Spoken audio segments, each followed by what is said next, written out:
و این در قرآن هم همسایه توحید آمده است. الله تعالی میگه و قضى ربک الا تعبدوا الا ایاه و بالوالدین احسانا.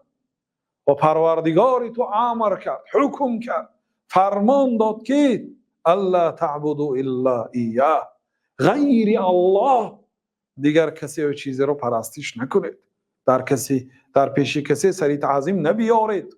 او هم مخلوق است، امروز هست فردا نیست. فقط در نزد الله تعالی سری تعظیم بیارید، فقط الله تعالی را یگانه پرستش کنید. و بالوالدین احسانا، و بر پدر و مادر نیکی کنید. ببینید همسایه توحید است. و نه فقط در این سوره، سوره اسراء هست، در بسیار آیات ها ان اشکر لی ولوالدیک، در سوره لقمان الله تعالی میگه که به من شکر کن و بر پدر و مادرت شکر کن. شکر یعنی چی؟ و یک آدم یک پیاله چای تیاد یا آب تیاد باید شکرانش به جا آوردن در کار.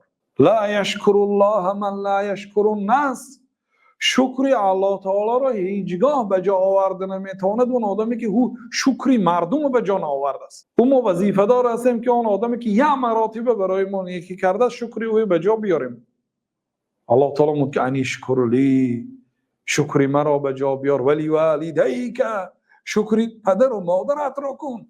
اونا توی از یک برده گوشت بودی، یک قطعه گوشت بودی، نه سخن میکردی، نه میشنیدی، نه میفهمیدی.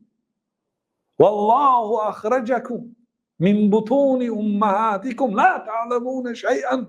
الله تعالی شما را از شکمهای مادراتون بیرون برآورد، هیچ چیزی را نمیدانستید و برای شما گوش و چشم و اعضاها داد تا اینکه شکر الله تعالی را به جا بیارید و اینچنین شکری پدر و مادر را هم به جا بیارید. شکر هر یک نعمتی که پدر و مادر بر بالای شما حق دارد نو باید به جا بیارید.